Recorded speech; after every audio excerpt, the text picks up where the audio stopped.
Holidays-nale, adu namma GT Holidays da. GT Holidays, South India's #1 travel brand. You know you are special when you're with GT Holidays.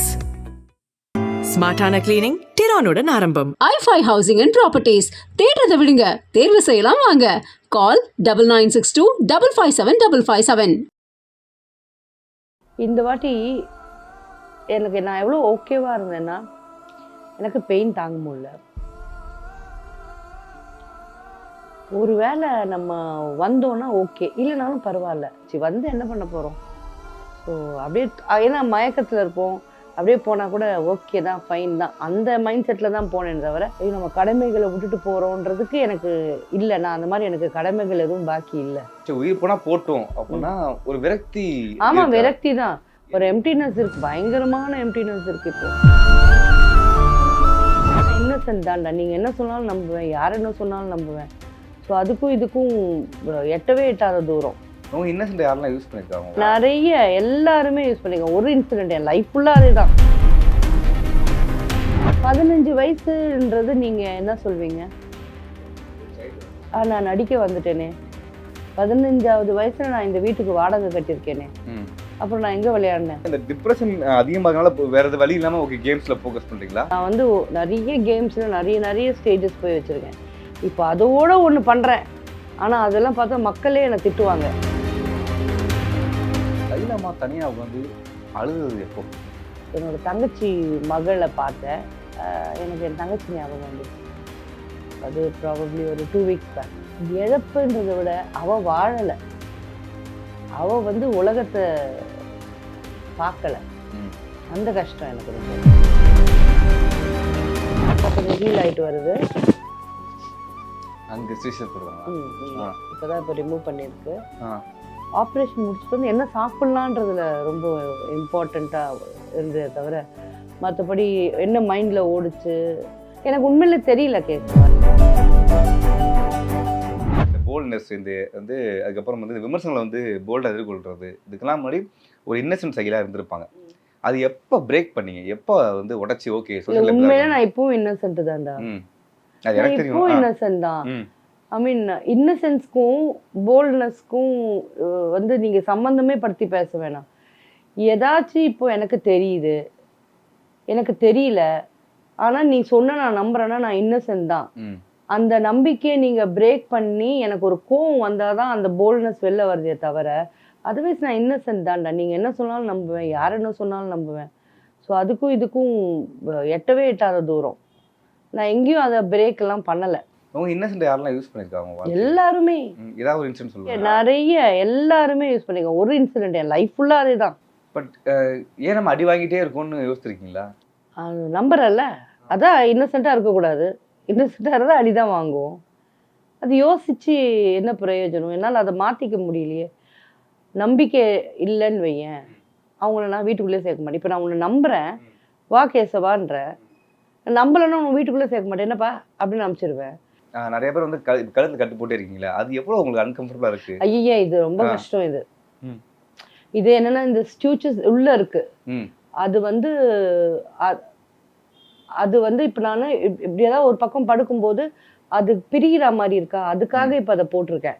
But doctor என்ன சொன்னார்னா 15-20 days எடுத்துட்டு அதுக்கப்புறம் travelling அப்போ மட்டும் போட சொன்னார். But இது ஆக்சுவலி கம்ஃபர்டபுளாக இல்லை, ஆனால் எடுக்கிறதுக்கு பயமாக இருக்குது. எடுத்து அப்படி படுத்தேன்னா அது ஒட்டுது. சும்மா எடுத்து காமிக்கலாமா? கொஞ்சம் ஹீல் ஆகிட்டு வருது. அங்கே ஸ்டேஷன் போடுவாங்க. இப்போதான் இப்போ ரிமூவ் பண்ணியிருக்கு. இங்கே இது உள்ள நான் அதான் கேட்டேன், டாக்டர் இந்த பக்கம் வலின்னு வந்து இந்த பக்கம் ஆப்ரேஷன் பண்ணியிருக்கிறீங்கன்னு. இல்லை, இது உள்ளேருந்து இங்கே பின்னாடி C3 C4 டிட்டானியம் சிப் வச்சுருக்கோம். பட் உங்களுக்கு திடீர்னு பயம் இருந்துச்சு, ஐயோ பேச்சு கிச்சு போயிருமோ அப்படின்ட்டு? அதெல்லாம் இல்லை. அதெல்லாம் எதுவுமே இல்லையா? ஆப்ரேஷனுக்கு போகும்போது என்ன தோணுச்சு உண்மையிலேயே எனக்கு? அப்போ இதுக்கு முன்னாடி நான் சொன்னேன்ல, அதுக்கு எனக்கு ரொம்ப பயமா இருந்தது. ஏன்னா நான் ஆப்ரேஷன் தியேட்டர் பார்த்ததில்ல.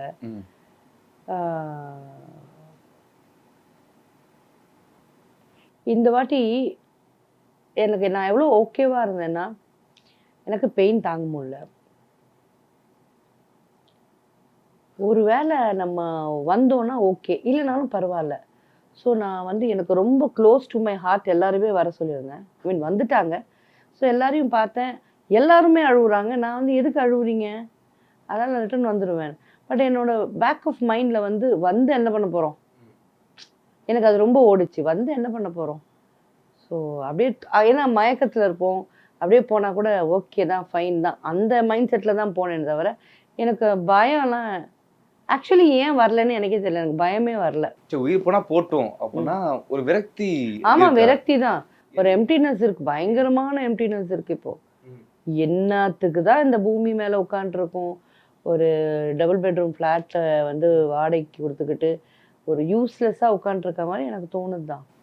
என்ன காரணம் ஐயா? அது தெரிஞ்சா அதான் காரணம்னு அந்த வேலையை பார்த்துட மாட்டேன். அது தெரியாம தானே உட்காந்துருக்கேன்ற. தனியா உட்காந்துருக்கீங்களா? தனியா உட்காந்து யோசிச்சிருக்கீங்களா? தனியா தான் இருக்கேன். யோசிப்பீங்க தனிமையா இருக்கும்போது? அதுதான் இப்போ கேம் விளையாட முடியலையேன்னு யோசிச்சுன்னுக்கிறேன். எனக்கு பிடிக்கும்டா அது. நான் வந்து நிறைய கேம்ஸில் நிறைய ஸ்டேஜஸ் போய் வச்சுருக்கேன். இப்போ அதோட ஒன்று பண்ணுறேன். ஆனால் அதெல்லாம் பார்த்தா மக்களே என்னை திட்டுவாங்க, உனக்கு அறிவே இல்லையா அப்படின்னுட்டு. இங்கேருந்து ஒரு ஸ்டாண்ட் கனெக்ட் பண்ணிவிட்டு அதில் இப்போ கையில் விளையாட மாட்டேன்றேன்.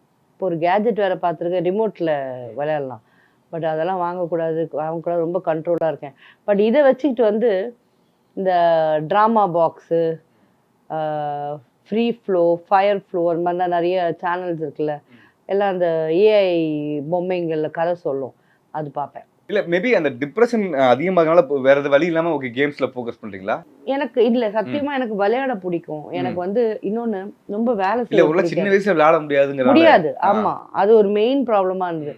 எல்லார் வீட்லேயும் பிளே ஸ்டேஷன் எப்போ வந்துச்சோ வாங்கினவங்க போய், நான் வாங்கினதே அது 35 வயசுக்கு மேலே தான் பிஎஸ், ஐ மீன் 30 வயசுக்கு தான் PS1 வாங்குறேன்.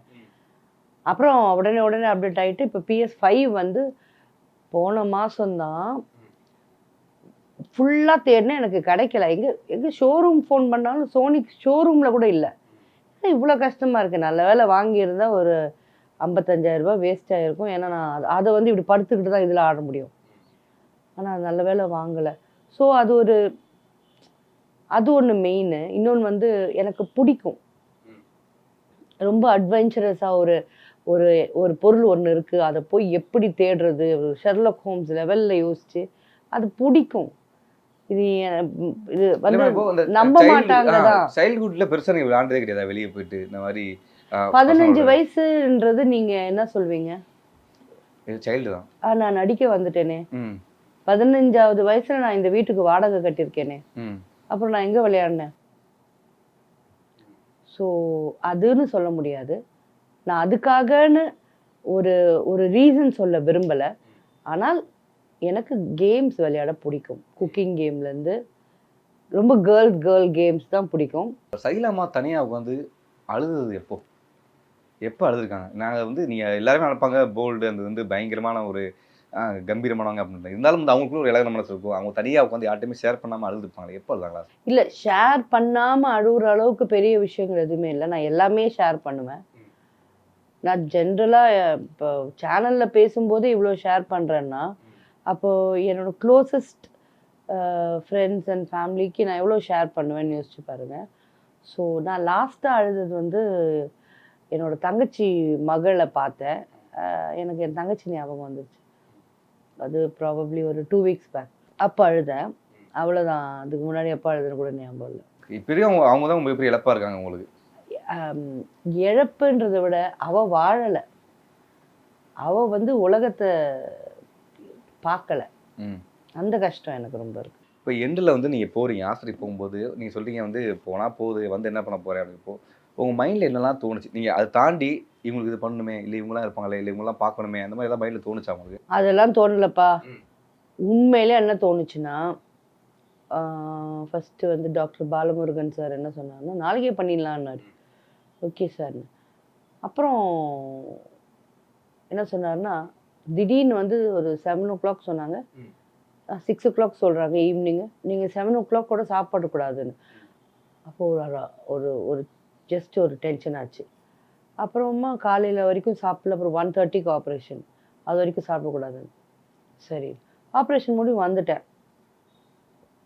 வந்தப்போ எல்லாரும் வந்து பார்த்தாங்க, பாதி பேர் சிடேஷனில் இருக்கேன்ல, பாதி பேர் தெரியுது, பாதி பேர் என்ன அழுகுறப்போ அப்படின்லாம் சொல்கிறேன்னா தெரியுது எனக்கு.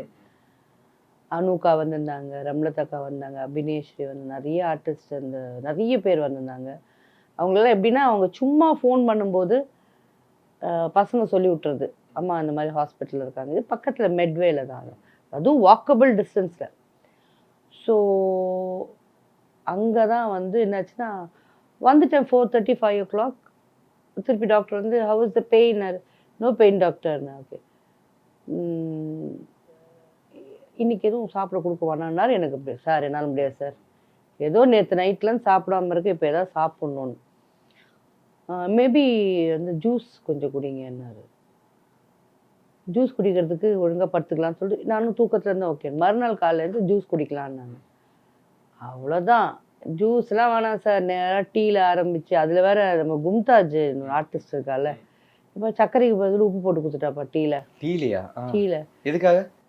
அவளுக்கு கண்ணு தெரில, எல்லாருக்குமே 40+ இல்லை, கண்ணு தெரில, சுகர் நினச்சி சால்ட்டு போட்டேங்க்கா திட்டாதீங்கண்ணா, என்னால் நடக்க முடியாதுன்னு. ஏன்னா அப்போது சிடேஷன் நெக்ஸ்ட் டேன்றதால அப்படின்னு அந்த மாதிரி ஃபன்னாக தான் இருந்தது. அதுக்கப்புறமா எது சொன்னாரோ நான் லிஸ்ட்டு ஒன்று போட்டு கொடுத்தேன், எனக்கு சிக்கன் பிரியாணி வேணும், சிக்கன் ராப் வேணும். அந்த கழுத்தில் ஆப்ரேஷன் சாப்பிட்லாமா? அப்படி டாக்டர் வந்து என்ன வேணால் சாப்பிட்லான்ட்டு போயிட்டாரு. அதுக்கு நான் இதெல்லாம் சாப்பிட்றதுக்கு ஆர்டரும் பண்ணேன், எல்லாமே கொஞ்சம் கொஞ்சம் சாப்பிட்டேன். ஸோ எனக்கு ரொம்ப சாப்பாடு இது வேணும் அது வேணும் அந்த கிரேவிங்கில் தான் வந்து ஆப்ரேஷன் முடிச்சுட்டு வந்து என்ன சாப்பிட்லான்றதுல ரொம்ப இம்பார்ட்டண்ட்டாக இருந்ததே தவிர மற்றபடி என்ன மைண்டில் ஓடிச்சு எனக்கு உண்மையிலே தெரியல. கேசவா, நீ சொல்கிற கொஸ்டின் எனக்கு புரியுது, நான் அவ்வளோ சீரியஸாக எடுத்துக்கல. ஐயோ நம்ம கடமைகளை விட்டுட்டு போகிறோன்றதுக்கு எனக்கு இல்லை, நான் அந்த மாதிரி எனக்கு கடமைகள் எதுவும் பாக்கி இல்லை, அதனால் போனாலும் ஹாப்பி அப்படிதான் தோணுது. அப்படின்னா அந்த மொமெண்ட்டுக்கு ரெடியாக இருக்கீங்களா நீங்கள்? உங்கள் தயார் கண்டிப்பாக அதுக்கு ரெடியாக இருக்கேன். அதுவும் எனக்கு ஒரே ஒரு ஆசை, எனக்கு அது மெக்கால நடக்கணும்னு. நான் திருப்பி உம்ரா போகிறேன். ஸோ எனக்கு அது மெக்கால நடந்தால் நடக்கணும் இன்ஷா அல்லாஹ் அப்படின்னு ஒரு இது. எதுக்காக அங்கே நடக்கணும்னு ஆசைப்படுறீங்க? அங்கே நடந்தால் எவ்வளோ நமக்கு தெரிஞ்சும் தெரியாமல் பாவம் பண்ணியிருக்கோம், அங்கே நடந்தால் அங்கேயே வச்சுருவாங்க. இங்கே கிளைம் கூட பண்ண வேணாம், ஆனால் எங்கள் ஆளுங்கக்கிட்ட தான் சொல்கிறேன், கிளைம்லாம் பண்ணாதீங்க, அங்கேயே வச்சுருவாங்க. ஸோ அப்படி தான் அதை தவிர மற்றபடி பெரிய ரீசன்ஸ் எல்லாம் எதுவுமே இல்லை. உங்களுக்கு கடவுள் நம்பிக்கை எப்பவுமே இருக்குன்னு தெரியும், உங்களுக்கு வந்து இல்லை ஸ்ட்ராங்காக ரொம்ப பிலீவ் பண்ண அந்த தருணம் இப்போ இந்த மொமெண்ட் எப்போ? எனக்கு நிறைய இடத்துல நான் வந்து நிறைய இடத்துல நான் கடவுள் அமிச்ச ஏஞ்சல்ஸை பார்த்துருக்கேன், என்னால் ஃபீல் பண்ண முடியும். எனக்கு இதுக்கு ஃபர்ஸ்ட் சர்ஜரியிலேயே நான் புரிஞ்சுக்கிட்டேன். ஏன்னா அன்னைக்கு நான் போகும்போது அது யூட்ரஸில் நான் குக் வித் கோமாளி பண்ணும்போது எல்லாரும் என்ன ஏன் இவங்க மெதுவாக நடக்கிறாங்க. ஆமாம், எனக்கு அப்போது பீரியட்ஸ் நிறைய ஆகிட்டு இருந்தது. அப்புறம் பார்த்தோன்னா எனக்கு ஒரு 2 கிலோக்கு கட்டி இருந்திருக்கு உள்ள, அது எனக்கு தெரியாமலே இருந்தது. அப்புறம் ரொம்ப பெயின் ஆகி தான் ஒரு நவம்பர் 8 அன்னைக்கு நான் போய் அட்மிட் ஆனேன். ரொம்ப பெயின் ஜாஸ்தி ஆகிடுச்சு. அங்கேயும் அப்படி தான் ஒரு 2 days ஆப்ரேஷன் பண்ணணும்னாங்க. ஸோ உண்மையில் அன்னைக்கு பொசிஷன் பார்த்தீங்கன்னா என்கிட்ட சுத்தமாக பணம் இல்லை, மேபி ஹேட் சம் 1-2 lakhs, அதுவும் இதுக்கு மேலே தான் செலவாகும்னாங்க. நான் எதுவுமே யோசிக்கல, எனக்கு ஆப்ரேஷன் பண்ணுங்க என்னால் முடியலன்னு படுத்துட்டேன். பட் நான் வெளில வரேன், என்கிட்ட இருந்த எந்த அமௌண்ட்டும் எடுக்கல, எப்படி பில் கட்டியிருக்காங்கன்னே தெரில. என்னோட ஃப்ரெண்ட்ஸ் அருணா அவங்கெல்லாம் சேர்ந்து எப்போ பில் கட்டி என்னை கூட்டிகிட்டு வந்தாங்க. இது வரைக்குமே அதுக்கு நான் என்னை வந்து அவங்க என்னை கொஸ்டினும் பண்ணலை. ஸோ எனக்கு அன்றைக்கி நம்பிக்கை வந்தது, God is great, God is there, அல்லா இருக்காரு அப்படின்னுட்டு. எனக்கு அதுலேருந்து நான் நிறைய இடத்துல பார்க்குறேன். ஸோ இப்போ வரைக்கும் எனக்கு என்னென்னா எனக்கு என்னால் ஆனால் ஹெல்ப் நான் பண்ணணும். ஸோ ஒரு பர்பஸாக நான் இருக்கணும்னா கூட நான் யாருக்காவது ஹெல்ப்ஃபுல்லாக இருக்கணும், அல்லாத எனக்காக மட்டும் வாழ்ந்துக்கிட்டு நம்ம அப்படி என்ன எனக்கு வேண்டாம் அந்த மாதிரி. வந்து தேங்க்யூ வெரி மச், நேரத்துக்கு மிக்க நன்றிமா. தேங்க்யூ. ஹாலிடேஸ்னாலே அது நம்ம ஜிடி ஹாலிடேஸ் தான். GD holidays, South India's #1 travel brand. You know you are special when you're with GT Holidays. ஸ்மார்ட்டான கிளீனிங் டிரானுடன் ஆரம்பம். i5 ஹவுசிங் அண்ட் ப்ராப்பர்ட்டிஸ், தேடுறதை விடுங்க, தேர்வு செய்யலாம் வாங்க. கால் 9962 557 557.